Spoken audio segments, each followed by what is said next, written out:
Welcome back to the Mancalorians, a Star Wars podcast. This is episode 2. I'm Jordan, your co-host, and I'm joined again by my co-host and good friend, Aaron. Aaron, how you doing, sir? Hey man, I'm good. How are you? Good, yeah, all good. Got a lot to talk about. We're going to get stuck into the Acolyte, the Bad Batch games, and so forth. Let's look into the finale of the Bad Batch Season 3. The finale, the last ever season of Bad Batch. Of course, we watched it recently. What are your thoughts? See, I think before I get into the Bad Batch, right? Everyone's been saying it's like the final episode of the Clone Wars, right? Mm-hmm. Now, we think about it. We just had Tales of the Empire, which again, even though it showed a little bit after, it kind of went into the Clone Wars. I still don't think the Clone Wars is done. I think we're going to be like weaving in and out of the Clone Wars because there's so many things there to talk about. Mm. However, talking about the Bad Batch, what did I think? Again, I enjoyed the first season. The second season was a bit meh, and this third season, I don't know. It didn't hit my expectations as much as I wanted. Yeah, I agree. I mean, I think we said that to each other a few weeks ago. I think the first season was really good, really strong.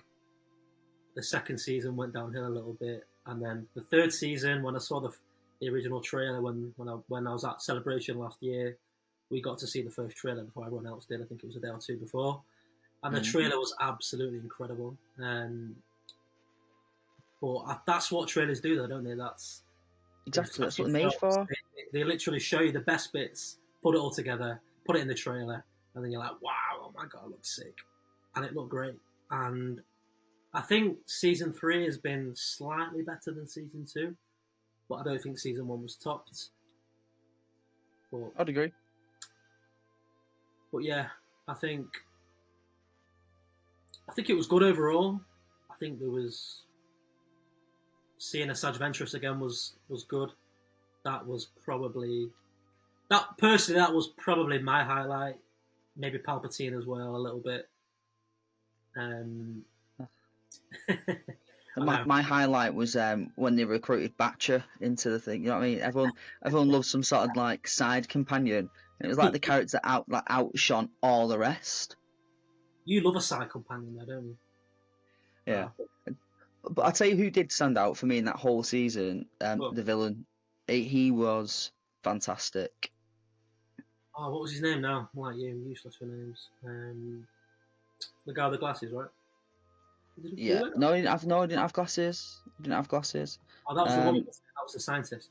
Whatever her name was. Yeah, that was Omega's like older self. Yeah. Yeah, he was good. He was kind of similar character to Thrawn. He was kind of like Thrawn-esque. He was very like dark and mysterious, and I don't know. How do you put it? He was sinister, right? He was so sinister. That's the right word, yeah. But he was so calm in his approach, and I'm actually kind of gutted that the way he ended. It was fitting for his character. Like, don't get me wrong, it seemed like fitting for him, and I liked how, like, you know, you had Crosshair and you had Hunter like using each other, but it just, I don't know, it just didn't hit the peak it should have hit. It was just too easy. Do you know what I mean? Yeah. I did like the scene though. I did love that scene. I'm not gonna lie. Which scene was that? Where they run off onto the airport, the landing pad, the airport. My God, like as if they've got planes. So we ran onto the landing pad, and he's holding Omega, and he's like holding a ransom, and then they just like set up the shot, and then Crosshair's like, I don't know if I can do it. And Hunter's like, I trust you, I've got faith. I mean, I know he didn't say those lines, but that's what it felt like, you know. And then he aims, and he goes, she knows what she's doing, and then she stabs him, lifts up the thing, and then he just pings it, and it hits perfectly. And obviously, when you watch it, half the time, you know it's going to happen, purely based on the fact that you've seen him shaking his hand the whole season, and then you've seen him line up shots and he's missing, and then the one shot that he needs to make, he makes. Yeah. I don't. For me, that's what that season was all about. Like, I really wished that he'd missed the shot. Do you know what I mean? I'm not saying take out Omega, but if she was out of Star Wars, would it be an issue? I know what you mean. You said that before. Yeah. That. To be fair, that's one of my favourite scenes from the last season. But I also loved the episode with the Sad Venturous as well. I thought that was a really good episode. I didn't rate it at all. Did you not? No, didn't rate it at all. I like that one. I feel like they brought her back. Sorry, I feel like they brought her back to be like a selling aspect of it. And I remember people saying like, "Oh no, this is going to retcon the book. Like, why have they done it?" And then nothing. I feel like we got nothing. What was the point? I know what you mean. I don't know. I just thought it was just cool to see her again. And obviously, we've not seen her since Clone Wars. Was it Clone Wars or Rebels? One of the two. I think she was in the end of season 7, was it, of Clone Wars? Yeah. With Ahsoka? Yeah. Talking of Clone Wars, you said before that you don't think this is necessarily the end. That we'll see again. No. I disagree because I think we've seen so much of the Clone Wars now.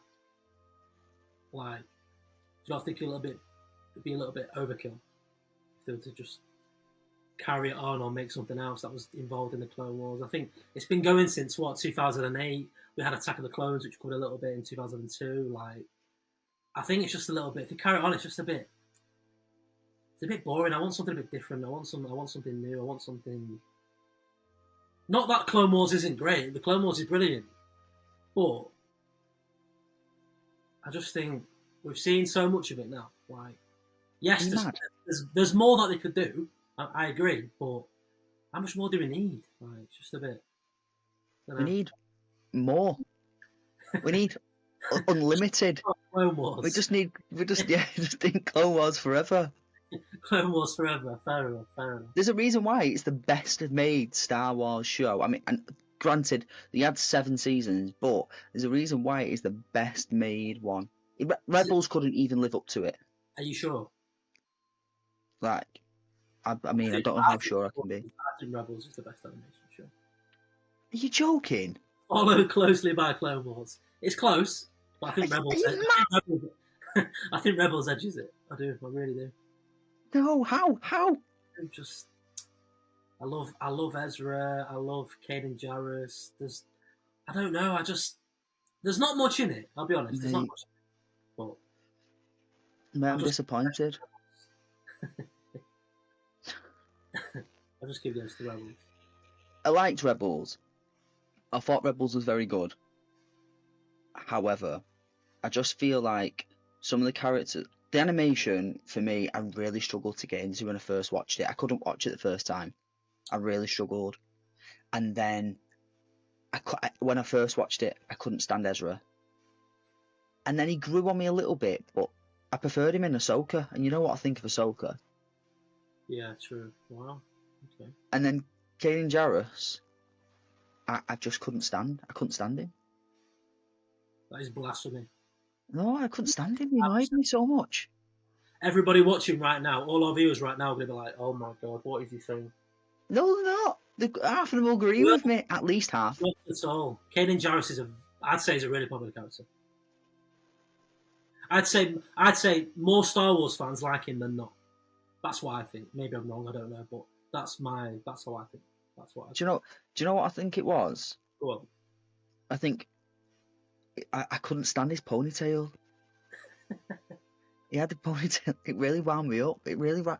Not like a character or a series just because of his bloody hairdo. No, I know, but his personality as well. He was good. Don't get me wrong. I just, you know, some characters you like and some you don't like so much. Well, I just disliked him. I mean, he wasn't even in that bracket. And majority, if he didn't have a ponytail, he might have just pushed it in. I've not got anything against ponytails. It just didn't suit that animation. It just didn't suit his face. Anybody watching now with a ponytail, I'm very sorry. I tell you what, when he got his mask on, it was better. I promise. Right. I like ponytails. Yeah, it sounds like you do. No, I do, just not on him. Oh, look, Qui-Gon Jinn's one of my favourite characters of all time. That's very true. He doesn't have a ponytail though, does he? No, but he's got long hair. Yeah. Anyway, segueing back to the finale, Bad Batch. What did you think of the finale?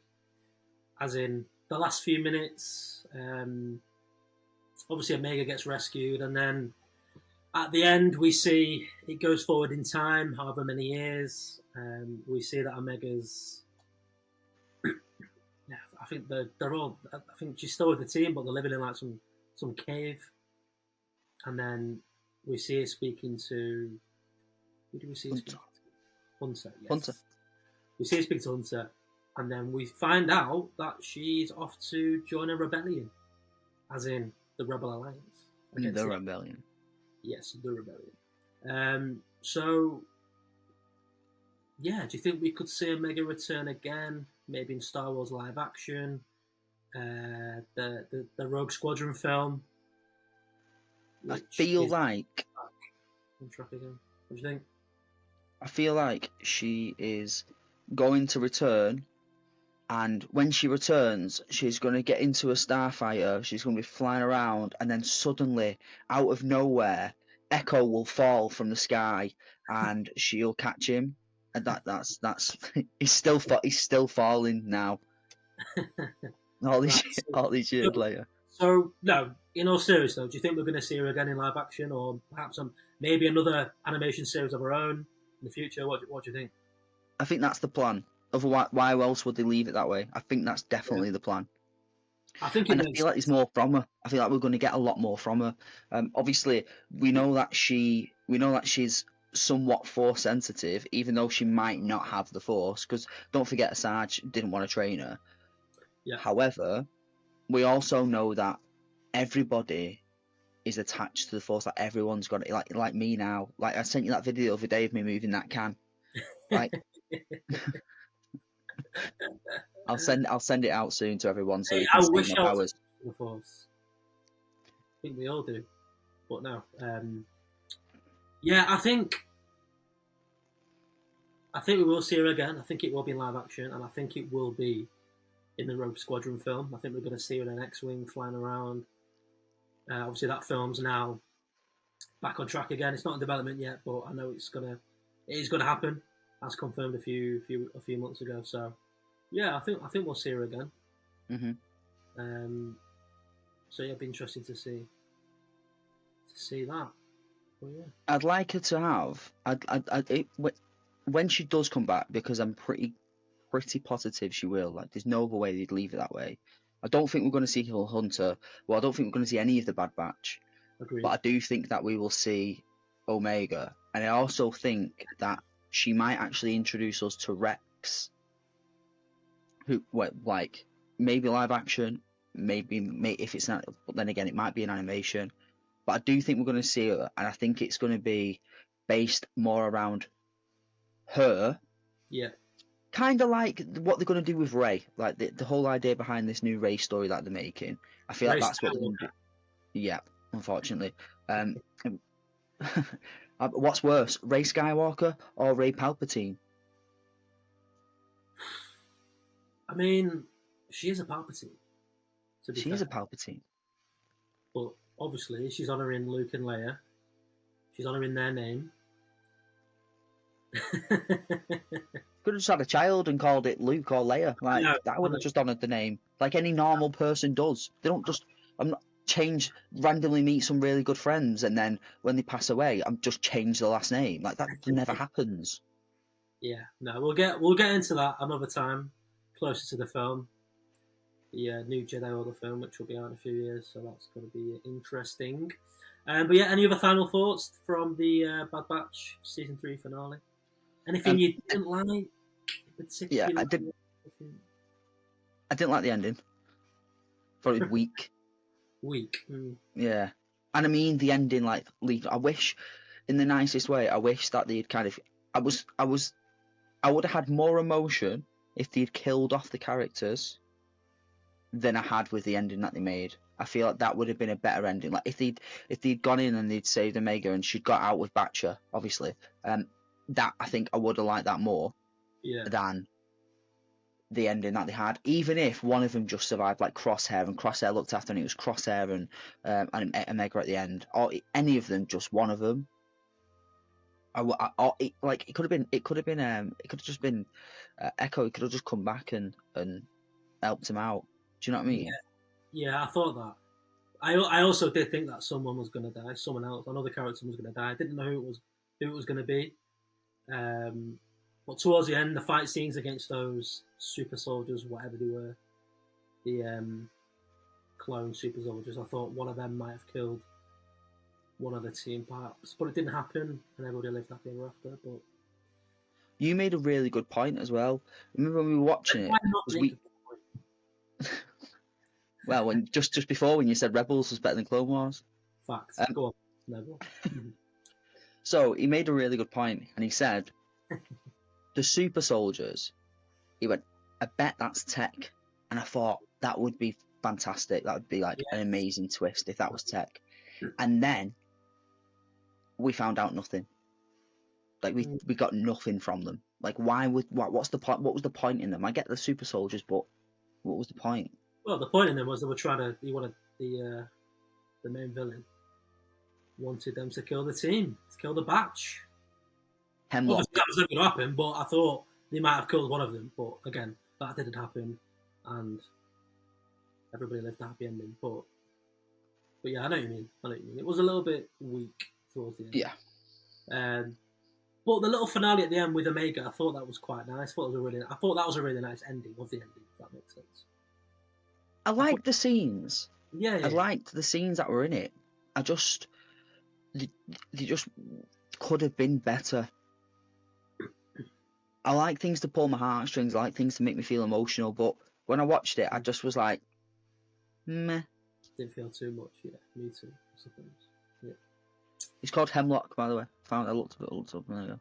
Oh, the villain. Yeah, Hemlock, and he's definitely by far one of the best villains. At least within animation, anyway. He's definitely one of the best Star Wars villains. I agree. Cool. So, moving on, shall we talk about the Acolyte? Shall we talk about the Yes. Can I just read to you the official synopsis from the Acolyte, though, first, before we get stuck into it? Of course you can. Cool. So, what we know is, it says, in the Acolyte, an investigation into a shocking crime spree pits a respected Jedi Master Sol against a dangerous warrior, May, from his past. As more clues emerge, they travel down a dark path where sinister forces reveal all is not what it seems. What do you think about that synopsis? Intriguing. Yeah. I get the impression. So I've not read a lot about the High Republic, but I read at least one comic, and I've obviously got the book upstairs. Mm-hmm. And for what I know of it, they seem like investigators, and I feel like this is going to become that. And even there where you say like more clues emerge, they travel down dark path with sinister forces, reveal all is not what it seems. It seems very like detective, investigator. It seems that kind of writing, I guess. Writing, yeah, 100%. I think that's what. Well, is that not what the Jedi are? Are they not investigators? Are they not like detectives? Like, no, they're keepers of the peace. I mean, yeah, obviously that goes without saying, but I mean, they're not. I know we saw in the prequels a little bit. Jedi's don't kill, blah blah blah. They arrest, and obviously we saw that written up where Mace Windu killed Jango Fett and Anakin killed Dooku in Revenge of the Sith, etc. But they are keepers of the peace. Yeah, keepers of the peace. They bring people. They kill them all. the women and the children too. That was my best Anakin impression. I do apologise. But yeah, so that's the synopsis. Shall we talk about the? Well, we were lucky enough to watch the Phantom Menace 25th Yes. anniversary last week in the cinema. You and I went, and at the end of the film, we saw a new look, a new clip of the Acolyte, and we see, I can't remember her name. We see Trinity from the Matrix against May. They're in a bit of a fight, force food fighting. How good was that? That's all it's going to be now is Trinity from the Matrix. Like, Yeah, we're never going to know her name. She's just going to be Trinity. I know her name, but I can't remember off the top of my head again. But She should just be called Trinity. I mean, yeah, she was based off Trinity from the Matrix. So, as far as I'm concerned, sorry, she is Trinity. I want to know if anybody has watched it and what they thought of it, because I thought it was phenomenal. Like, I actually loved it. Yes, let us know in the comments. Please let us know what you think if you've seen it. It's part of the original trailer. Well, the second trailer that we saw, or the first trailer that we saw. It's part of that, but it's just an extension of the first trailer, really. Yeah, And it's got bits of both in. It's got bits of both trailers in. Yeah, very true. But it's just a main like kind of fight between those two. We don't know what episode it is. I'm guessing it might be from episode 1 or 2. I don't know. But I thought it was brilliant. I thought it was refreshing. I thought, for me again, we touched on it last time. The choreography looks so good. It looks brilliant. Yeah, just really excited. I mean, going into see the Phantom Menace with you last week, what did I say? I said I'm more excited to see the new look, the new clip after the Phantom Menace than the Phantom Menace, which was good, my ass, but we'll get into that in a minute. But the Acolyte, it's 3 weeks away. God, I'm so excited. I cannot wait. Oh my God, it's so close. It's so close. So excited. It's going to be, I think it's going to be, I don't know if I said that last time, I think it's going to be the best show of the lot so far. I'm going out. I agree. I might be wrong, could be wrong. Andor and Mandalorian season 1 and 2 is going to take some beating from me, but the Acolyte is looking promising, shall we say? I think it's up there with him. I think it's actually going to be up there with him, if not higher. So number 1, like I said. Yeah. Nope. Yeah. Well, even though we know the synopsis, obviously I've just read it out to you all there. What I love, obviously, we're going to talk about the new trailer that came with or just after the new look. So the new trailer came out last week. The second trailer, which again was even better than the first. Lots to discuss there. But what I love first of all about it is the synopsis that we know about the Acolyte as well, is the fact that even though we know what it's kind of about, we still basically don't know what it's actually about. Like, they're keeping it tight-lipped, which is obviously really good. Keeps fans excited, like you and I. There's still a mystery behind it. So even though we kind of do know what it is going to be about, we don't at the same time. And even though the trailers have been quite packed with action and it looks great, we still don't know. So I think they've done really well there, because like we said before, everything new that comes out these days, especially film trailers, action, sci-fi, they just put all the best bits into like a 2-3 minute trailer, and then when you go and see the film, you're like, oh, it wasn't actually that good. We saw all the best bits in the trailer. Whereas this, they're not giving too much away, but they're giving us enough to get hooked, and I think that's where we're at. And yeah, what do you think? Do you agree? Or I agree. I think that's the same with a lot of series though, because they're so big. Yeah. Like, we'll get little snippets from each episode, because obviously they would have been filmed, going through editing now, if not already finished and going through final like post production. But I feel like in that trailer we've got snippets of like a lot of, like, at least majority of the 2 trailers would have been scenes from first episode, second episode, and then potentially a couple of clips from like episode 6, for example. and then no more, or Mm. maybe one from like further towards the end of the season or series, like the scene where that ship's falling through what looks like ice, like that could potentially be towards the end. Yeah, that was really cool. It does look sick. That looks sick. Yeah. No, I know what you mean. Well, no, let's get stuck into it properly. So, obviously, the trailer begins with a character named Tassiloa. I'm pronouncing it right. And they say last night a Jedi was murdered. So, to me, it looks like the Acolyte kind of will seemingly follow the Jedi as they try to uncover the identity of a person who's murdered a Jedi, supposedly. We see May with the hood, with the knives, fighting Trinity at the start. We learn that she's now like a bit of a villain. She's a warrior. She's a former Padawan, and she's talking to a character called Khmer, that's his name, Khmer, in the trailer. Khmer is described as a trader of unique objects, which is quite interesting. What does a unique object mean? And then we see Khmer says, "Peace is a lie," which is interesting because that's the first line of the Sith Code in Legends, which was written by Source of Sin and taught by Darth Bane. So, could Khmer be a Sith supporter? Could he be a bad guy himself? Could he be with the Sith? What do you think around that? I feel like when it comes to the Sith, it's not as black and white as good and bad, right?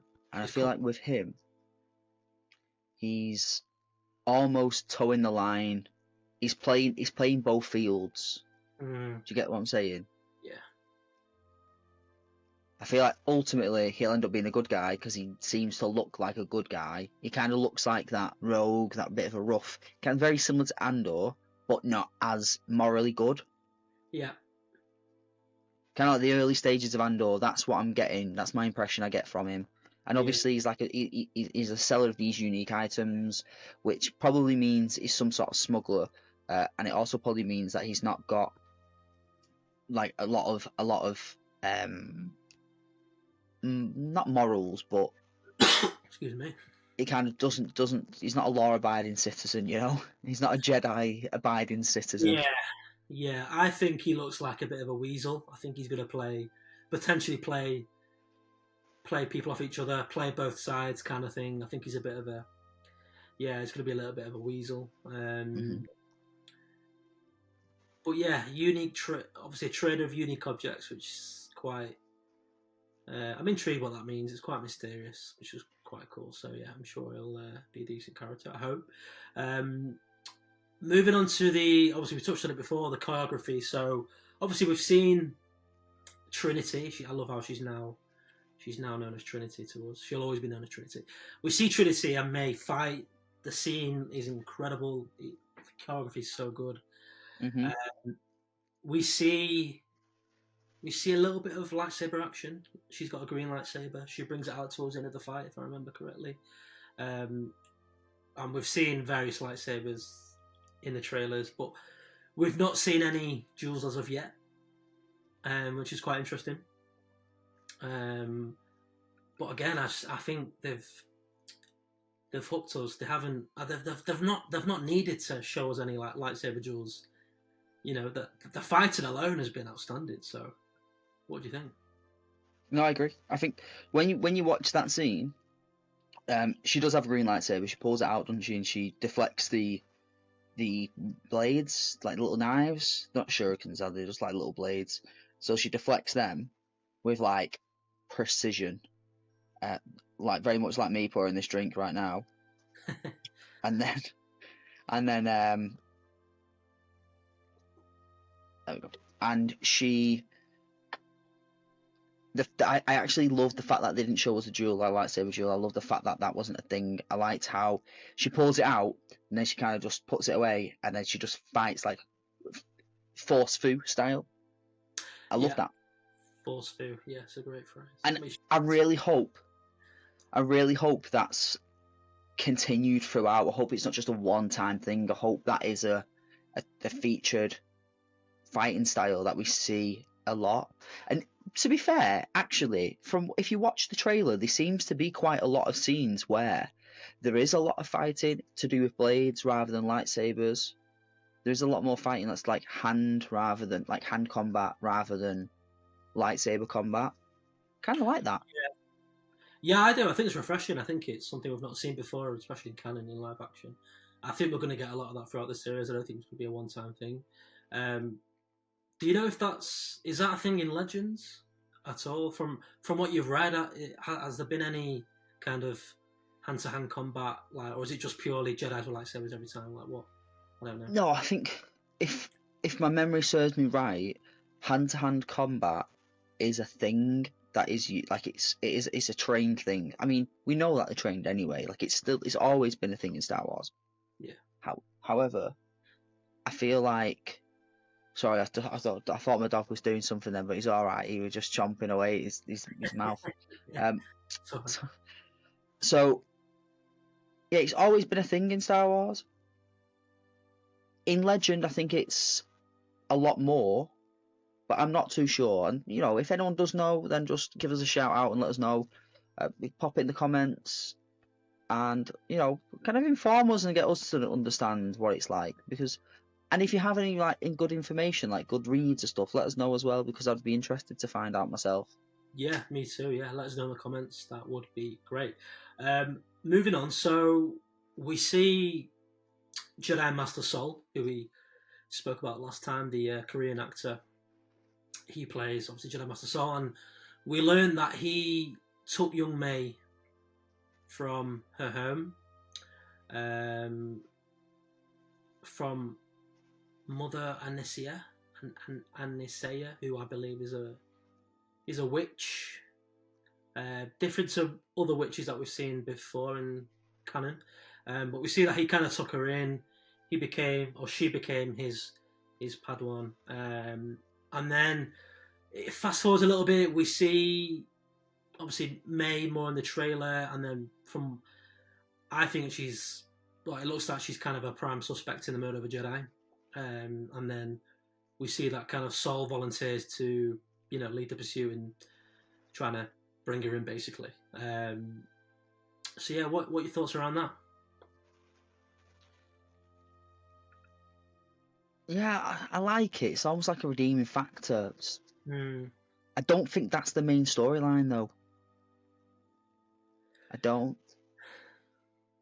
I think it's going to be somewhat of a subtextual storyline, and it'll almost be a battle between her going to the dark side or the light side of the Force. And I feel like ultimately she's going to be on the dark side, and then she will turn to the light side. Yeah, However, I think she's got involved with. Sorry, I think she's involved with the witches as well, who we see. I think they're going to be that arc's going to be together with her. But yeah, sorry, go on. What you can say.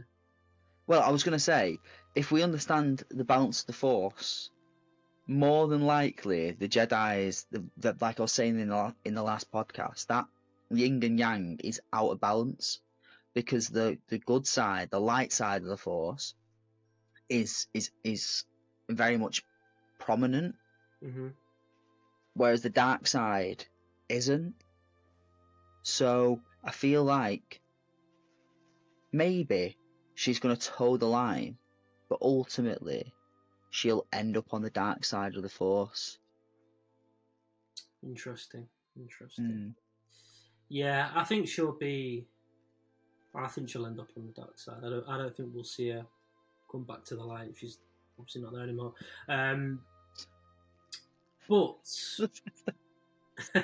what was so funny? She's obviously not there anymore. I mean, she could be a grey, not a grey Jedi, but a grey warrior with knives. I don't know. Anyway, a grey acolyte.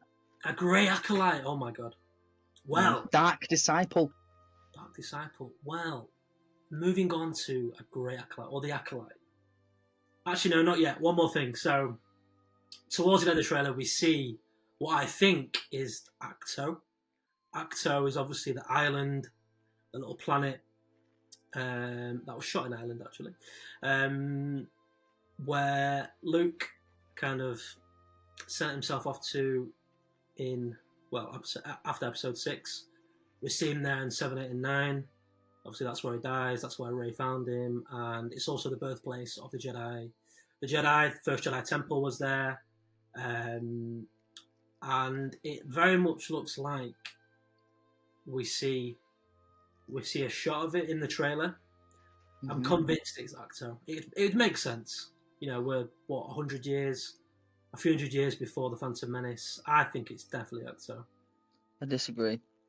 And it could also be a flashback scene as well from the point that we're at in the Acolyte. But go on, what are your thoughts? Why do you disagree? So obviously, I shared some images on TikTok. Well, we shared some images on TikTok, and on some of those images, if you look close enough, you can see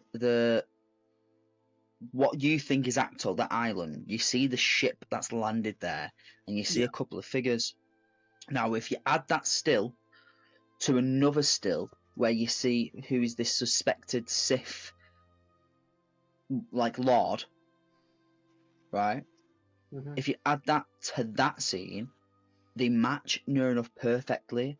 So it doesn't make sense why this Sith Lord, or Sith in general, why he would be at the first Jedi Temple. And if it was the first Jedi Temple during the High Republic era, because bearing in mind, this is the High Republic, this years before that when the Jedis were established anyway. So this High Republic era, they might have the temple, but it was already there before as part of the Jedis. So for me, when I watch it, when I see the scenes, I don't think it is. And also, if you look at the ship, it's not the same ship as, well, I can't guarantee you this, but I don't think that is the same ship that the Jedis are using. Right. Yeah, I think the first thing you mentioned, you make a good point there, actually. But it does look an awful lot like Acto, you have to admit. I'm 99% sure it is, but no, you could be wrong. There's no Porgs, man. There's no Porgs. Yeah, I mean, yeah, that's true. Well, there's no Porgs in the trailer.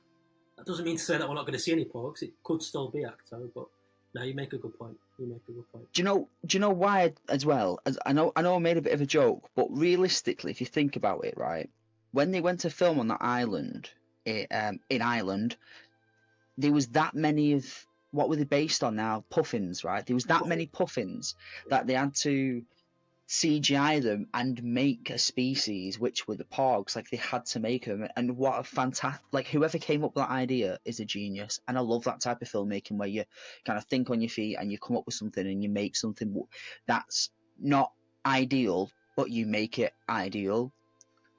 There was none in the trailer. Sorry to interject. It's all right. It's all right. It's all right. I think J.J. Abrams came up with that idea. I could be wrong, but yeah, no, good idea. Sorry, go on, you were saying? I was saying that in the trailer, you don't see them anywhere. Mm-hmm. And there was that many of them, they couldn't CGI them all out. So I highly doubt, because don't forget, they're scenes from the series. They're not just scenes for a trailer, they're scenes from the series. So I highly doubt that they would have photoshopped every single puffin out. I reckon they would have replaced them with Porgs. And I can't believe, I mean, I know some trailers have done tricky things in the past, so they could have potentially CGI'd them out to make people think it's a different place when realistically it is Acto. Don't know. It's an idea. Yeah, no, you made some really good points there, to be fair. You've almost convinced me that it's not Acto, but I'm going to go on a limb and I'm going to say it is Acto. We're going to see the puffins, whatever they're called. Porgs, man. They're called Porgs. Porgs, yeah, the Porgs. No, I think it is Acto, but I don't know. We'll see. So that leads us to, we've talked about a mysterious Sith, the villain, the Acolyte. What is he or she? In the trailer, we see we think it's a a Sith. We see a red lightsaber. Could this be the Sith Acolyte? Could it be a new or existing character from Legends?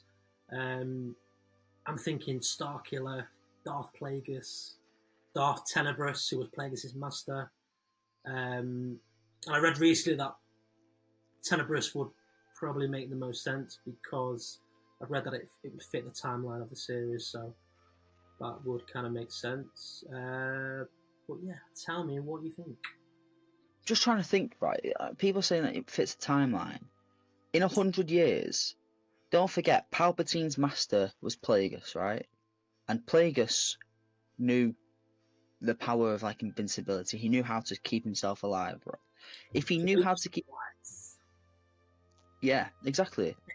So why would his master be alive 100 years and him just live a normal life until Palpatine, killed him off? I don't think so. I don't. That's why I don't think it's Tenebrous at all. Could it be Starkiller? I hope not. I really hope not. Like, I absolutely love Starkiller, and I think we all love Starkiller. I feel like Starkiller should have his own series made for him. I don't think he should be in the past. I think he should be in the future. Mm. And the whole story. The thing is, with Starkiller is, if they put him into this storyline, he's just a name. It's just a name to sell the character. It's not him. Do you know what I'm saying? Yeah, I know what you mean. We'll see at the end of the trailer where Jedi Master Sol, what is it that he says? He says, "What are you?" or something. Yeah, what are you? What are you? So is he saying that as in he's never seen a Sith or a Jedi with a red lightsaber before? Could this be the first? Could this be the first Sith in canon, in the timeline? Well, technically, which is making me say that it could, making me think that it could be Tenebrous or Plagueis. Yeah, what do you think? I don't think so. No, I really hope it's not. I hope it's a brand new character. I agree. Yeah. And I know we spoke a little bit about who it could possibly be, and there was a couple of names thrown out there. And one of them, obviously, he's wearing a mask, isn't he? Now, it's obviously very, for me anyway. When I look at it, it's very Japanese inspired. Mm-hmm. However, when we were speaking about it, you made reference to Revan's mask. Now, I absolutely love Revan, and Yes. the way the mask is, if you look very closely, the angles it's cut at are very similar to Revan's mask. Mm-hmm. And you did point that out, and I couldn't argue with you. I just hope it's not Revan. I really hope it's not. Yeah. I mean, it looks like a cross between Revan and Starkiller, the mask. By the way, the mask looks sick. Looks amazing. Just had a thought. Cool. Tell the viewers. Could it be? Let me just check something first. I'm just going to look at something and make sure. But I've just had a mad feeling that could it be Darth Bane? Darth Bane. I read something the other day that it's not Darth Bane. I can't remember what it said, but I'm pretty sure most people are ruling out. What makes you think that? Well, if we remember back to Clone Wars, I'm pretty sure it's Clone Wars. We see him, don't we? We see like this abomination, like this embodiment of him. Sorry, and he has a mask on, right? And we can't really work it out what it looks like, but he has a mask. It's like a helmet. And what makes me think it could be him is he has a mask. He was also after Revan, so I don't think Revan's timeline would be now, because Darth Bane's teachings when he created them were based off a lot of Revan's stuff. So I feel like he obviously came after Revan. I feel like Revan was a couple of 100 years prior to the Phantom Menace, so maybe an extra 150 years before Acolyte, potentially, and I really hope that they do something with that. I do feel, though, that with Darth Bane, they've already made that establishment with a quote. Like there's already a connection there with that one line. Yeah. Yeah, I know what you mean. I agree. I think I said to you last week. I really hope it is a new character. I want it from since the sequels were done. All I've ever wanted is completely new, fresh material. Maybe new characters coming from Legends, etc. But I just want brand new material. The Skywalker saga is dead. Like it's done with, and the fact that they're bringing Rey back and it's kind of going to be like a continuation of Episode 9 is a bit. I'm not too excited to say the least. Like when the Mandalorian was created, that was breath of fresh air, should I say? That was brilliant. New character, I know. Ignore that. Breath of fresh air. Fresh of breath air. Fresh air, ladies. Fresh of breath air. New characters, really cool, interesting. New stories, new planets. That's what I want. I think that's what the majority of Star Wars fans want. In my opinion, anyway. So I really do hope it is a new character, but I just can't stop looking at that mask. It's sick, and I think it's going to be Starkiller or Plagueis. I've just got a feeling it's going to be one of those. I hope it's a new character. I hope I'm wrong, but that mask just looks great, but it just looks too familiar. And maybe they've done that on purpose to make us think, oh, is it Plagueis? Is it? I don't know, but yeah. Everyone jumps to that conclusion. So like when someone has a mask on, they jump to the conclusion it's Starkiller. Like every single time they did it with Kylo Ren. No, Kylo Ren looked more like Revan, in my opinion. Yeah, I agree. Yeah, I agree. I actually thought it was him, and I was actually well happy when I seen it. I was like, "Oh my god, they brought Revan in!" now that years on, I'm glad that it's not Revan. Yeah. And I don't know if that's just because of what happened with the trilogy, but well, like I said, you've said it before. I'll say it again. We'll talk about that another time. I don't want to get into it too much. We will. Yeah. But as I was saying there, everyone jumps to this conclusion where when we talk about masks, when they talked about what was the guy in Acolyte? Not Acolyte, in Ahsoka. Marek,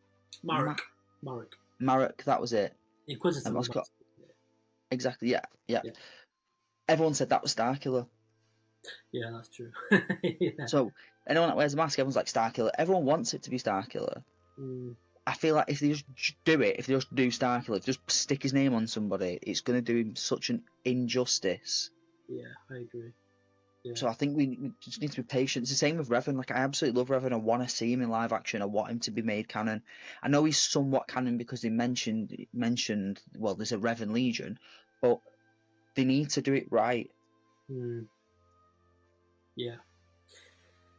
Yeah, I agree. I think it will be an existing character. I hope I'm wrong. I hope it's a new character. I know you hope it's a new character. I'm pretty sure everyone, the viewers, most Star Wars fans, are hoping it's going to be a new character. So we can keep our fingers crossed.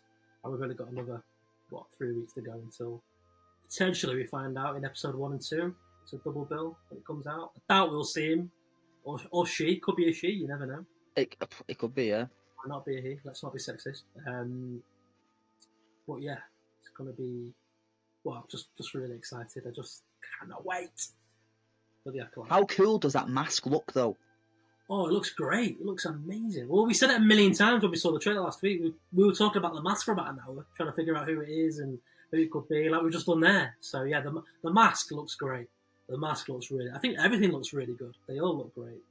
Obviously, I want to see the light whip. That's going to be interesting. We touched on that last time. This light whip, man. I'm getting every time I hear it, I just get more and more like deflated. Like when you listen to me talk about Outlaws, and you're like, your expectations get lower and lower. That's me when you mention the light whip.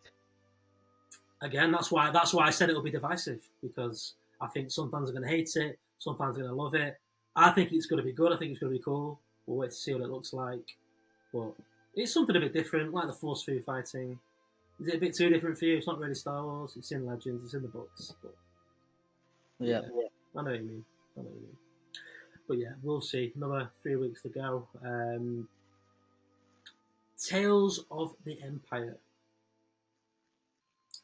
Obviously, this is following on from Tales of the Jedi last year or the year before. So it's now known as the Star Wars Tales animation series, really. We're gonna review, should I say? We're gonna review episodes 1 and 2, and then we'll review 2 at a time. So 2 next week, 2 this week, 2 next week, and then the last 2 the week after. 6 episodes, I believe. So we're gonna cover or review episodes 1 and 2 today, which we've watched recently. So yeah, episode 1 begins on Dathomir, the home planet of famous Darth Maul and the Night Sisters. And yeah, in this episode we kind of see the massacre of the Night Sisters at the hands of General Grievous and the Separatists.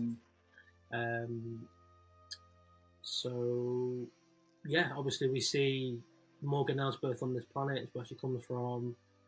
Kind of the Separatists kind of kill everyone basically, all of her family, her friends, go after her. So that's introduction to that. What did you think? So when I first got introduced to her, I didn't like her, of course. I didn't get her either, and I had questions as to how is she a Night Sister? She doesn't even look like a Night Sister at all. And I love how they explained it in this. I really liked it. Sorry, when you say introduced to her, do you mean when we first saw her in Ahsoka, or we first saw her originally in season 2? Yeah. So obviously, this is a bit of a backstory into her life. Yeah. Okay. So I liked that. I liked the fact that we got that backstory to her. I got that understanding of who she is. I actually really liked her character.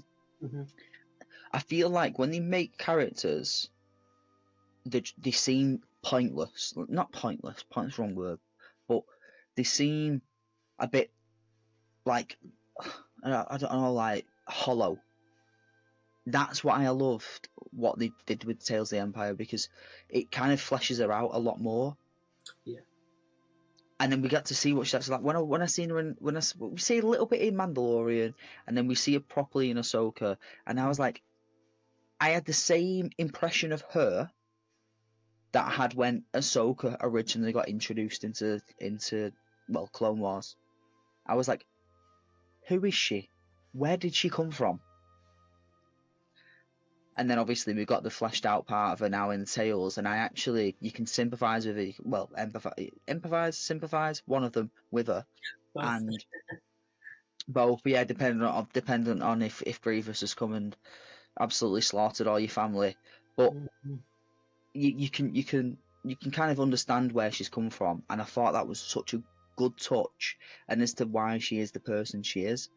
And then I was trying to remember, like, what happened to her, like what happened to her, like what happened in I can't even remember what happened to her in Ahsoka, but I was like, oh, like I'm pretty sure that in Ahsoka kills her. That's a very good point. I can't remember what happened actually. I can't remember. And if she kills her, I'm actually really upset, because in those first 2 episodes, Did she die in Ahsoka? I can't remember. I cannot remember. I can't remember. I want to say that she didn't die. I want to say that too, but season 2. That's what I want to say. I might be wrong. I'm hoping for that, but I agree. I thought the first episode was a really good backstory into her, how she came to be this kind of witch, because she's not actually a Night Sister, per se. It was, you were almost at the end of episode 1, or during the episode, you were kind of rooting for her. You were kind of, like you said, you felt empathy or sympathy, and you were kind of thinking, oh, she's not a bad character. She's not a bad guy, a bad woman. She's not a villain. And why did she become how she became like this witch? So yeah, I thought it was a really good. I thought it was a little good backstory. I thought it was good to see General Grievous again, up to his old tricks, trying to kill a million lightsabers. I think it was the same person who voiced him in Revenge of the Sith as well, but I might be wrong on that. But I'm pretty sure it's the same guy. Why would it matter? He was there for 5 seconds. It doesn't. Yeah, you're right. You are right. He was there for 5 seconds. 1 second per lightsaber, pretty much. So yeah, yeah. I think that was pretty much it, really, for episode 1. That really tickled you, didn't it? It tickled me, that, yeah. Anything else for episode 1 that you liked or didn't like? I can't really think of anything. Listen, I'm still trying to figure out where his 5th lightsaber is. How many does he have? Is it 4? Well, I said 5 seconds and you said 1 for each lightsaber. He's got 4 arms. Where's his 5th, Jordan? I'll let the viewers decide that. Yeah. Is there anything else from the first episode? That was pretty much it, really, wasn't it? We see the whole planet destroyed from the Separatists and Grievous. I don't think there's anything else to. No, it wasn't. But I liked how with both of the episodes combined, how she. I'm trying to think now what was in each episode, but I like how, like I was saying about the Ahsoka thing, she was like this really smug and arrogant character, and then she made these so many bad choices. Well, not so many, but she made one bad choice. But the result of it, you could see like the devastation on her, and I thought that was fantastic. Yeah, I agree. Did Dave Filoni write it, by the way? Dave Filoni is the creator of Star Wars Tales. I think he might write some. I know he's a producer on all of them. I think he might write. I'm pretty sure he's a writer on a few of them. But I'm gonna have a quick look. Yeah, he's the creator. Don't you dare slander Dave Filoni, by the way. I was not. because how he wrote Ahsoka, I think, was perfect. And I see a very, very. I almost see like a mirror reflection with Tales. With Morgan Elsbeth. Oh yeah. Yeah, makes sense. Cool. So episode 2, we see Morgan Elsbeth as the ruler of Caladan, which we were first introduced to in Mandalorian season 2, which is kind of it's a city in the forest planet of Corvus, which we saw in Mandalorian. So she's now this ruler of this city in the forest planet. Yeah, it looks pretty much like we've seen in Mandalorian. Looked very similar, very dark, very. Yep. Everything looked pretty much the same. Thoughts? I think when I watched it, if I hadn't read the Thrawn books, I would have been so confused as to what the hell was going on. Like, why was she there? How did she get there? But because obviously I've read the books, it makes sense as to why she's been appointed to this like little village. Tell us. Well, I think you put me on the spot here now. Watch me sound like an absolute fool. I read the Thrawn book. Maybe some viewers have. I don't want to ruin the books, but the Empire, what they do is they take people from areas and then they instill them in like little civilizations or little villages, and make them run things purely based around profit. So she was put there to manage and then just to take, even though obviously she's like a politician, She just goes there, she takes from the poor and gives to the rich. That's literally what she was doing. And I think people, there was a couple of comments when there's a little riot outside the where her mansion or wherever she was staying, and they were all there like, you lied to us, you're gonna do this for, you said you'd do this for us, and she's lied to them, and they were very, very unhappy, right, and rightly so, because that's literally what the Empire does. And in the book, the same things happen.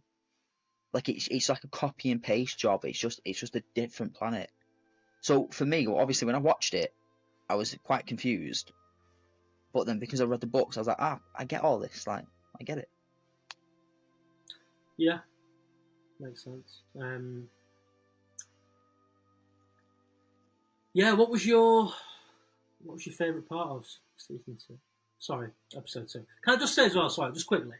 I like Star Wars Tales. I think it's good. Seeing kind of some of the backstories of certain characters within the Jedi, the Empire, etc., etc. My only downside for me is the fact that the timings are not very consistent. Like the first episode was like just over 20 minutes, and then episode 2 was like barely 15 minutes. And I think that's the only like gripe I've got with this show. And other shows as well, like Star Wars, yeah, the shows in general, some of them are like 45 minutes, some of them are like 31, 51. I just wish they were a little bit more consistent. I wish they were like all 45, or all 50, or all 20 minutes. Like, what do you think? I agree. No, I agree with you. And I think that when it comes to Tales, I feel like I know with Tales of the Jedi, obviously a lot. There were 6 episodes and they were 20 minutes long, 30 minutes long, 50 minutes long. With Tales of the Empire, I feel there were 6 episodes, exactly the same, 6 episodes. But it's almost like Bad Batch is over. Here's a couple episodes of Tales of the Empire. Watch them all while you wait for the Acolyte. And it shouldn't have been like that. Yeah. Do you know what I mean? It's not a snack. It shouldn't be a snack in between. It's not like a little bowl of olives. Like why? Do you get what I'm saying? Like, when you go for you go to a restaurant, right? And they bring the bread out. And I'm not everyone, ordering olives, by the way, because they're disgusting. But, yeah. I love olives. And that's why I changed it though. But like when you go to like go for a meal and you go to order your main, your starter, and they give you like a bit of bread to start off with, like for free. Like that's like the little bread. Like almost in between your meal. Not the bread. I mean, I love bread. Depending on what the bread is, I love the bread. Exactly, we love the bread. And we always want more.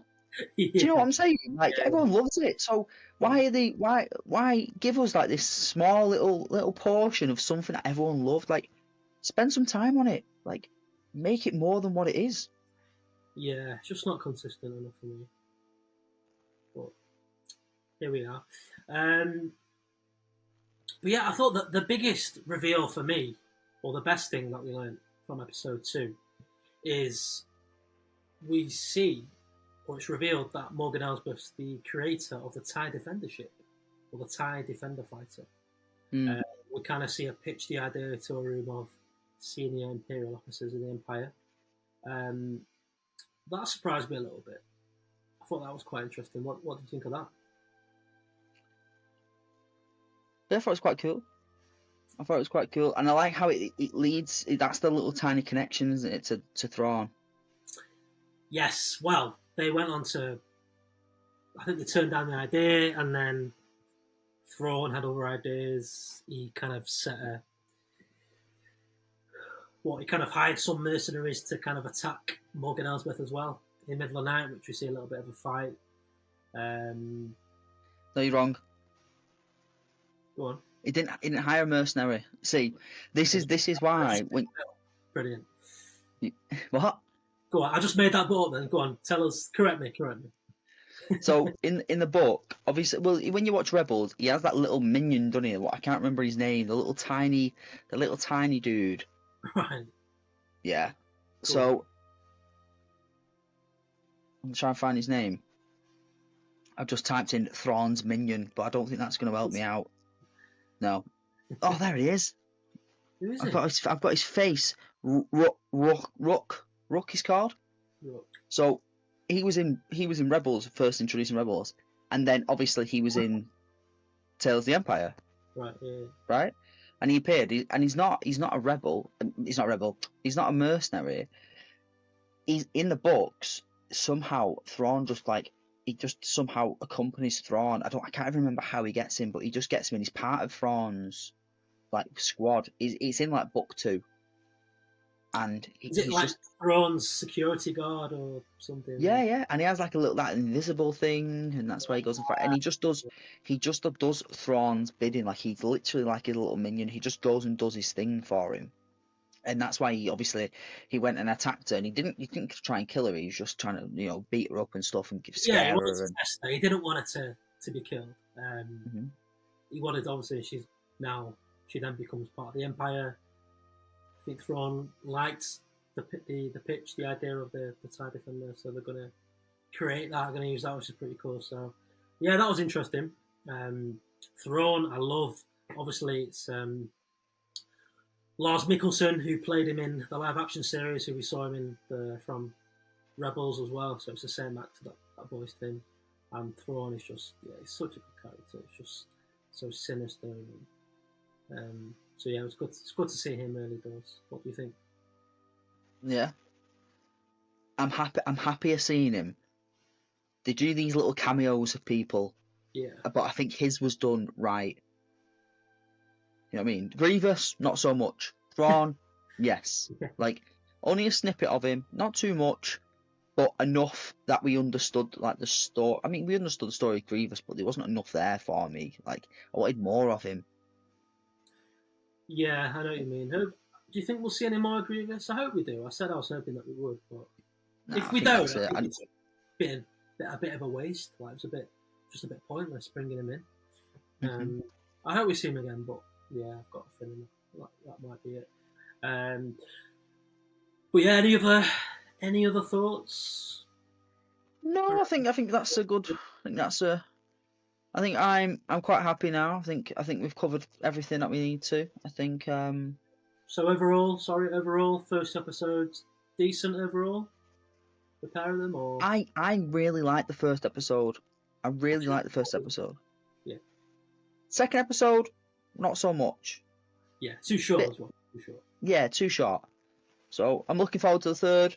I'm looking forward to the fourth, and then obviously we'll get back to you guys next week, and we will let you know what we think about those 2 episodes.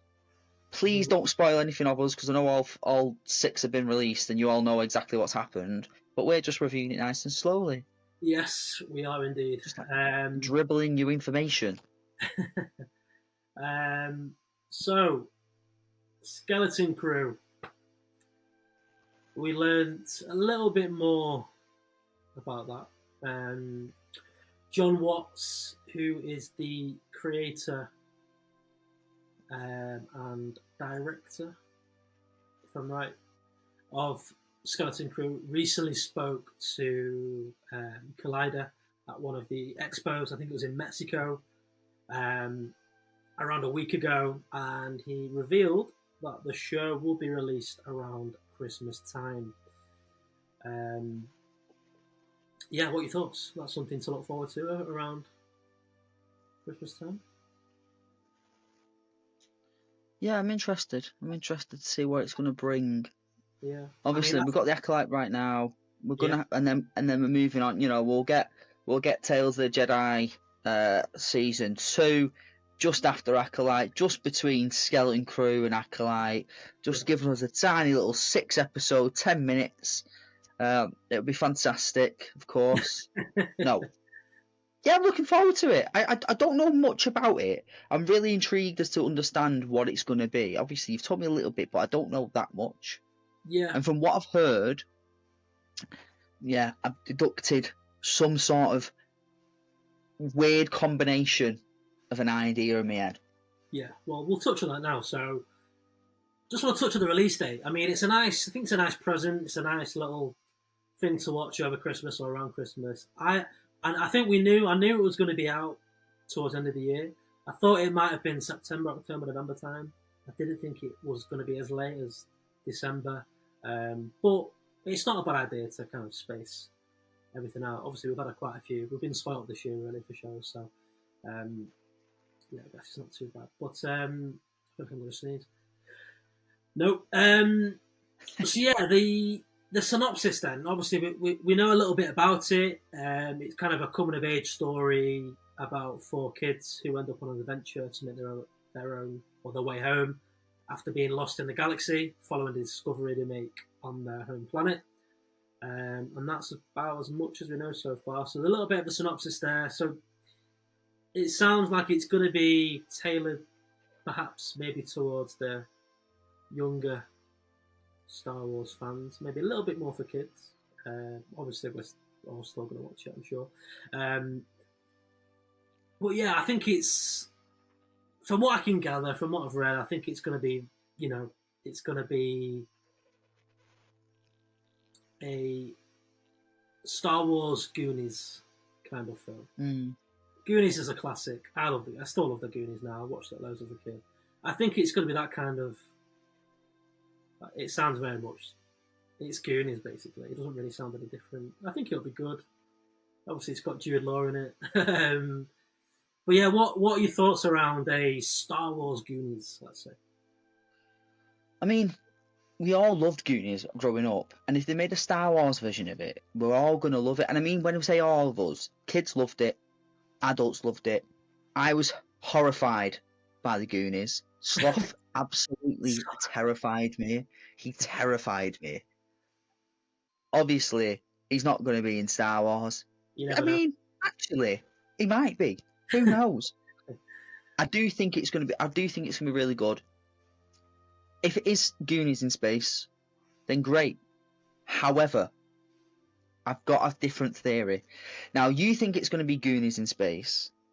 I feel like with the Goonies, obviously they got this map and they go and they try and find the treasure, which sounds very similar to it. I really hope that it's more like Chronicle and meets Star Wars, but for the younger generation. Okay. So like they come across this thing that somehow enhances the midichlorian count, and now they've got these powers and they go off on this adventure to find the temple, the first ever Jedi temple. No, I do like first ever Jedi temple, but I do think that it's very similar. I think it's going to be like a Chronicle kind of.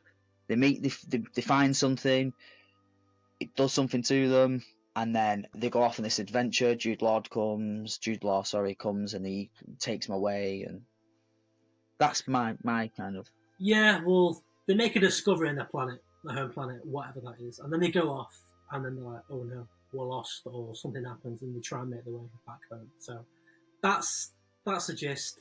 Jude Law's character, I believe, is going to be a Jedi or Jedi Master. Might be wrong. I'm pretty sure it's a Jedi. Yeah, let us know in the comments if he is a Jedi. If he isn't, I'm pretty sure he is. So yeah, he's going to stumble across them or vice versa, and then yeah, it's intriguing. I just don't know what. It's something new. It's something different from Star Wars, which I like. It's again refreshing. It's new characters, new story. It's also set in the same timeline as Ahsoka and the Mancalorian. So whoever we see in this series, we might see again in the Dave Filoni Mandoverse film, which is going to cover kind of all 3 shows. So they might all be in it at once together in the film. I don't know, but it's set during that timeline, so that's it's going to be interesting. But yeah, I suspect we're going to get a trailer probably in the next few months. Probably not for a while yet, to be fair. It's what are we in mid-May now, out in December, let's say. Feel like maybe we'll get a teaser at the end of like when Acolyte finishes. I'm thinking August, September time. I think we'll get a trailer. Think? Maybe. I don't know. We'll see. But yeah, no, I think it's going to be fun. It's going to be, something different. I think we're all going to like it. And we shall see. I'm looking forward to it. I'm probably wrong about the Chronicle Star Wars mix merge. You never know. You never know. I hope I'm not though, because I absolutely loved Chronicle as a film. Yeah, I've not seen. But Chronicle. I'm not gonna lie, but you have told me about it before, so I do need to watch it. you do need to watch it. Yes. But I do think that I don't know. I'm a bit confused. What are Star Wars doing? If it is Goonies in space, is it too much? Like, let us know what you guys think. Is it too much? Like for me, feel like we're slightly going off what Star Wars is, like adding these lots of different things in. Is it Disney just trying to milk more things for Star Wars, or is it a good direction for Star Wars to kind of go in and bring in a younger generation, rather than just keeping things towards the young to adult generation? You know what I Yeah, mean? perhaps, but is that not a good thing? Trying to get even more fans, more younger generation involved. Like I said, it's something completely different. It's it's a new set of characters, a new kind of story, a new kind of Star Wars vibe. Is that not what we want? That's what I want. Is that not what you want? Think it's a little bit too different, or is that what you're getting? Or I don't know. I just don't want them to do loads where they just change what Star Wars is. Like Star Wars was films, then they introduced a series, an animation series, and it worked. And now they're introducing more and more and more. Is it becoming, too convoluted? Is there too many ingredients being thrown into the pot at once? yeah, maybe. Yeah, let us know what you think. Let us know what you think in the comments. Drop some comments in the section below. Or if you're listening on Spotify or Apple Podcasts, send us an email to the Mancalorians@gmail.com. Let us know your thoughts around Skeleton Crew. What are you expecting? What are you hoping for? Do you agree with Aaron? Could it be maybe too many ingredients in one? Maybe. I don't know. But again, we shall see. So, moving on. Shall we talk about the Phantom Menace 25th anniversary that we saw last week? I mean, we can't not talk about it. We've just gone and watched it. We have, and it was the second time I saw it in the cinema, which was obviously the first time I saw it was in 99 when it came out. I know you've seen it a few times. I think it was 2012 or 2014 you saw it re-released. Yeah, something like that. Yeah. But yeah, it was my second time, and yeah, my thoughts didn't really change about it. There's a lot of good things in it. There's so many good things in it. There's just too many bad things in it.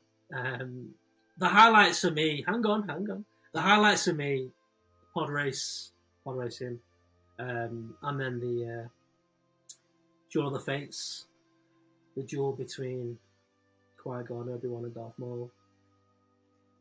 They're my two highlights. Yeah, I think we discussed a few little things that we said we were going to talk about. Things that we spotted in the film. Mm-hmm. But first, what did you think of the Phantom Menace? Seeing it again. I loved it. My only regret is I've watched the pod race that many times that at that point I did get very, very sleepy. And I absolutely love the film, but at that point I get really tired. Like I don't know why. I know it was one of your highlights, but for me it's just like it's one of the highlights of the film. But because you've obviously seen it so many times now, you're probably like, oh, yeah.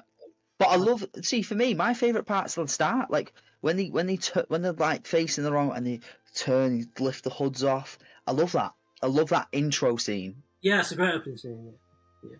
Anything with Obi-Wan in and Qui-Gon Jinn in, I absolutely love. Like you'll never get better than it. Like for me, and that's why Duel of the Fates is phenomenal. I actually watched it and I thought to myself, that was a fast fight. Like I remember that being longer. It did seem to go quite quick. I thought it just went by in a flash. I thought it was a little bit longer. But then maybe we're just used to seeing the duel between Obi-Wan and Anakin and Mustafar in Revenge of the Sith, where that felt I think that is longer, and I Yeah, think a lot of people, or most people, think that's the best duel in all of Star Wars. I still think Duel of Fates is the best, personally.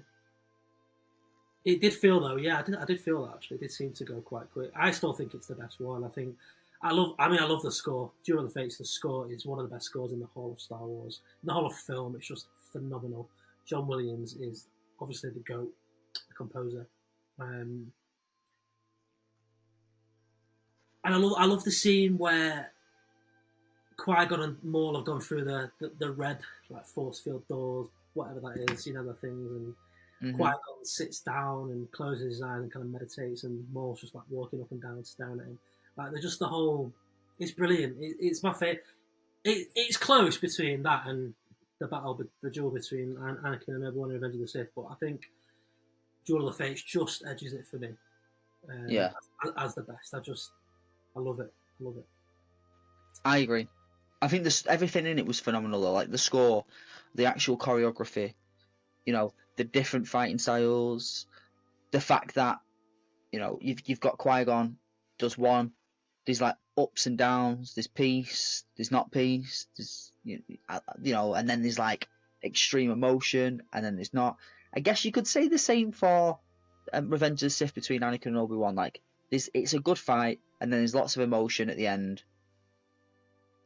I just still feel like with the Phantom Menace, you got a lot more like raw power. Like a lot of the choreography was more to do with like the swings and the actual fighting. Yeah. Whereas when you watch the Revenge of the Sith fight, you've got lots of showy spins with your swords and things. And don't get me wrong, it's cool. Like it's obviously up there. It's like if not one of the best, if Yeah. not the best, one of the best. But I absolutely love Duel of Fates, but I love Qui-Gon Jinn, I love Darth Maul, so maybe that's why I'm slightly biased. One thing that I don't like about it though is there's a tiny bit in it just when they're fighting together, Obi-Wan and Maul's like blocking all their attacks, and then he jumps off the platform onto the long bridge, Yeah. and as he does it, Obi-Wan does something, doesn't get hit, doesn't get touched, and goes oh, and like moves back, and I'm every time I watch it, I go, Yeah. what's just that? What's just happened? Yeah, I forgot about that. I forgot about that. That's very true, actually. Yeah, It bugs me every time. yeah, it's a bit daft, isn't it? Yeah, but it's the highlight of the film for me. When you see The reveal. the reveal of Maul, the doors open, Duel of the Fate starts, Whoa. takes off the Da-da, da-da, da-da, takes off da-da. takes off Hood and get into it. Yeah, and Qui-Gon says, "We'll handle this." Yeah, it's brilliant. It's brilliant. It is.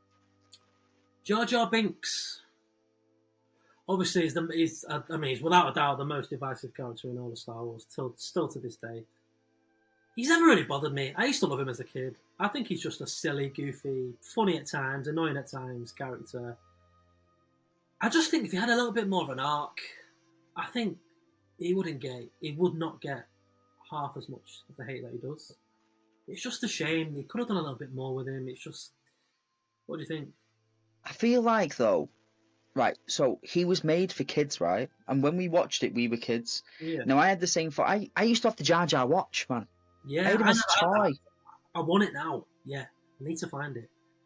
And do you know what baffled me? When you opened it up, it had these weird lines in, and like and it was like a tiny little face, and it was massive as well. I was a kid. It had a massive head on it, like it was huge. Yeah, But I didn't mind him as a kid. It was only when I got older, and I'm ashamed to admit it. Like I jumped on the bandwagon with other people. Like now I'm a lot older, I have my own opinions about things.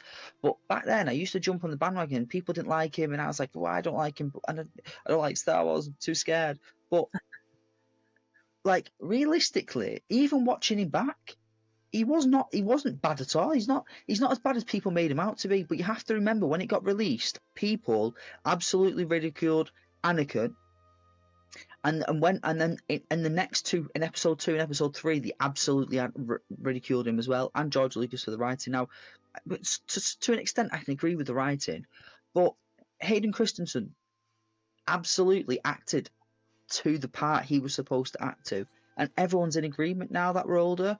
And I feel like Jar Jar Binks got the same treatment Anakin did in episode 2 and 3.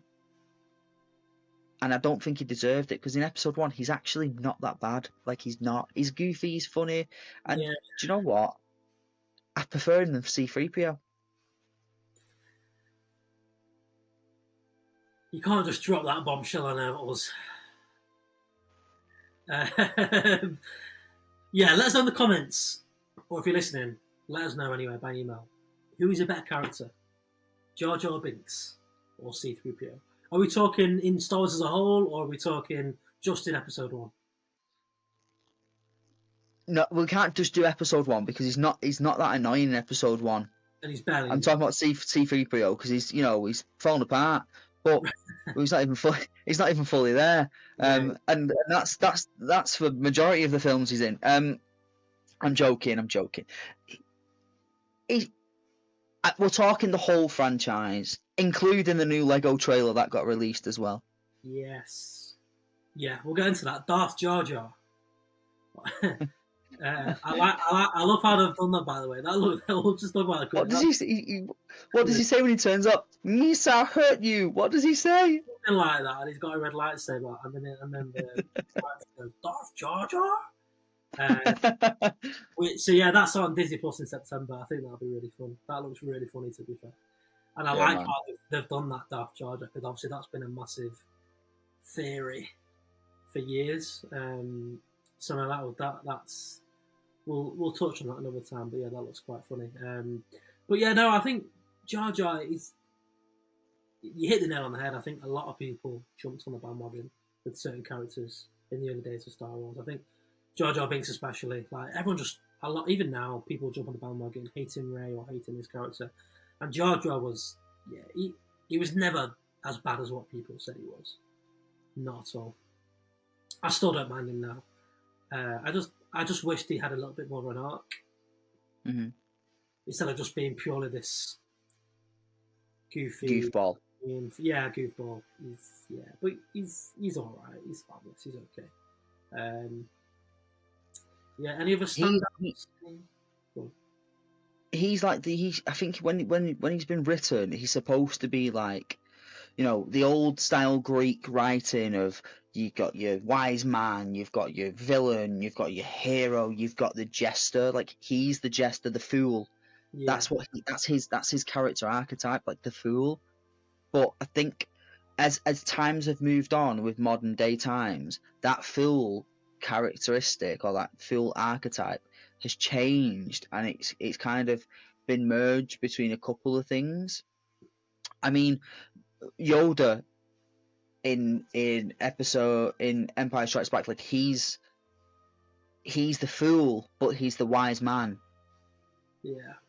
But he can't be the wise man, actually, because Obi-Wan's the wise man. So, he became the fool, but he's actually the wise man. Like, that's that character archetype, and it was done really well. I don't know why he didn't do that with Jar Jar. Yeah, I agree. Yeah. He just went full-on fool archetype, and it doesn't work in the modern day. And I'm talking modern day as in 20 years ago, 25 years ago, yeah. Yeah, I agree. What else did we pick up on? So we saw that Yoda was the CGI version of Yoda, not the puppet version that we saw in the original when it first came out in cinemas 25 years ago. We saw that as CGI, which they should have done from the start anyway, because 3 years later they did him CGI in Attack of the Clones, and then again in Revenge of the Sith. So it should never have been a puppet. Obviously, it was a puppet in the original, in the originals 4, 5, and 6. How bad did he look, though? What, as a puppet, or as a puppet?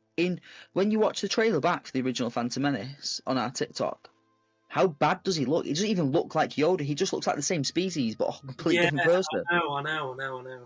I agree. I don't know why they should have just kept him as. They should have just been CGI from the start. But George Lucas is like, he likes to tinker with things, and I mean, he re-released the originals in like the 90s. He changed like the hand shot first scene and Han shot first. Let's just end it there.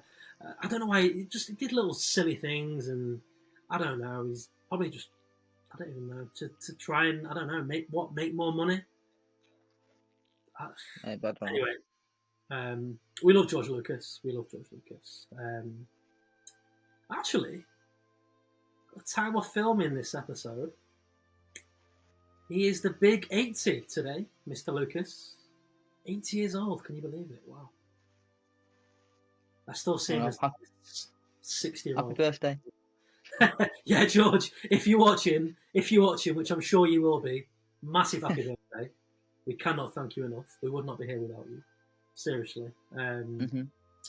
As much as we like to hate on him with his dialogue in writing of films, let's say, especially, well, episodes 1, 2, and 3. He wrote the dialogue, the screenplay, and it was pretty terrible.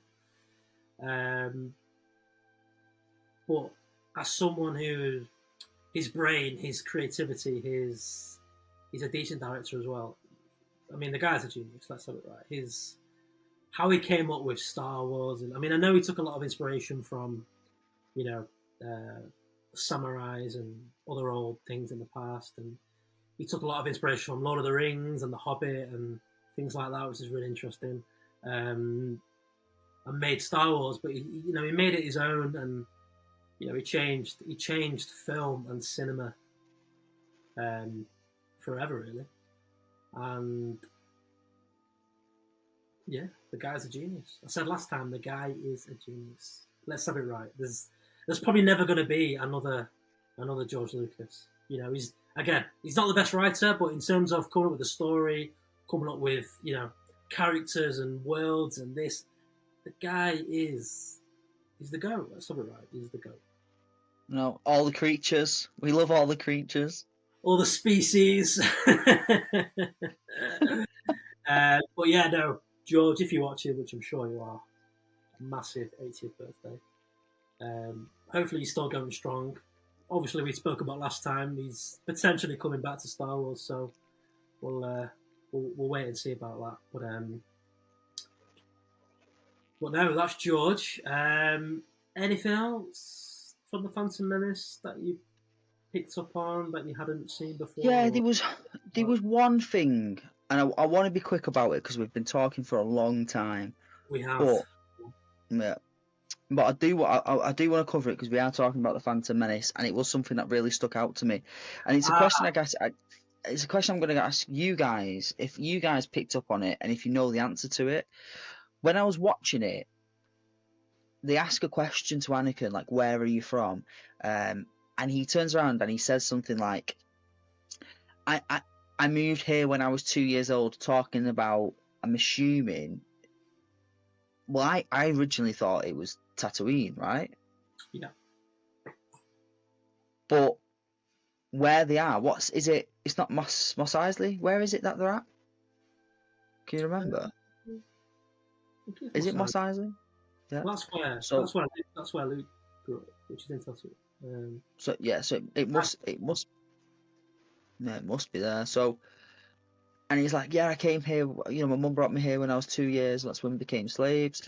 And I thought, where are you from then?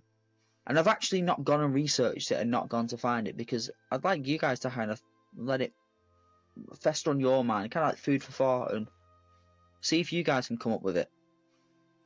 Yeah, I mean, I think it says everywhere that he was born in Tatooine, he's from Tatooine, but I just think maybe he was, I don't know, born in Tatooine and he kind of moved from one place to the other where they are now, or where they were during the Phantom Menace when he was, 2 or 3 years old.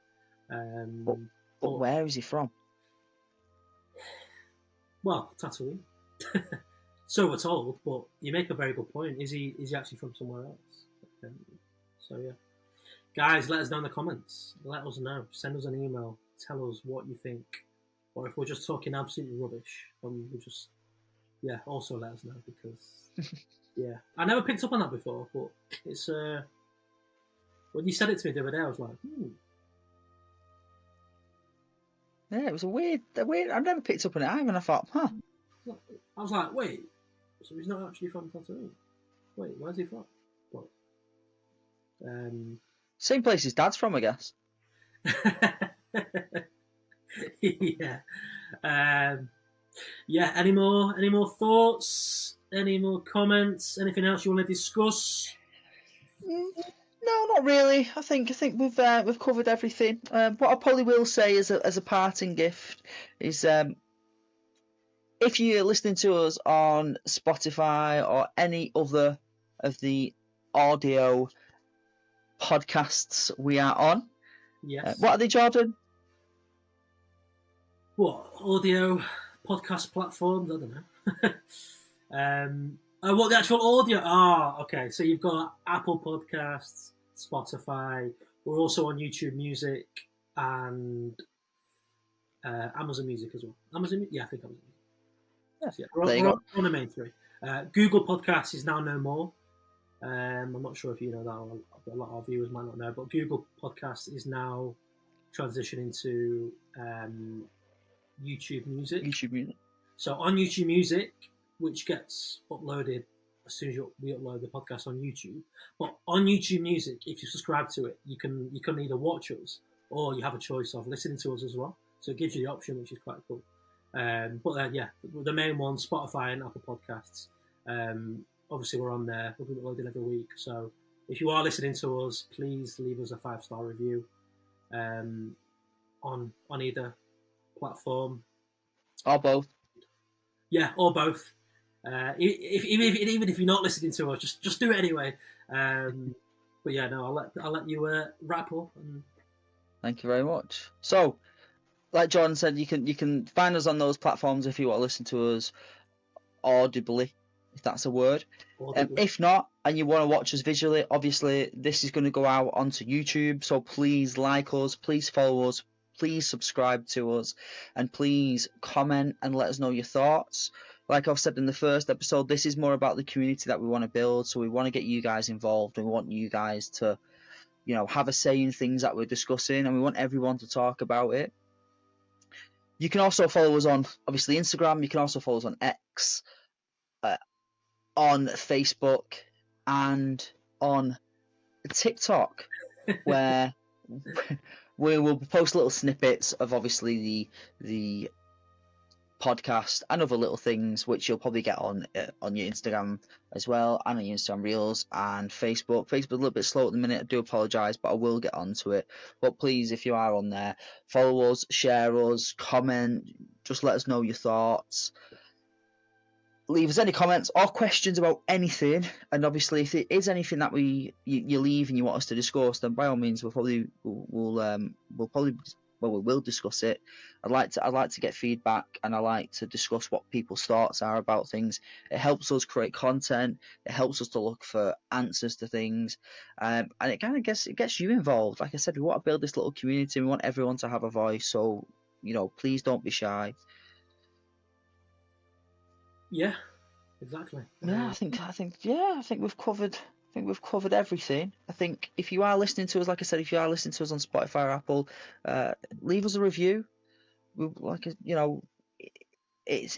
be on every platform so we can include everybody and everything that we're doing. So yeah,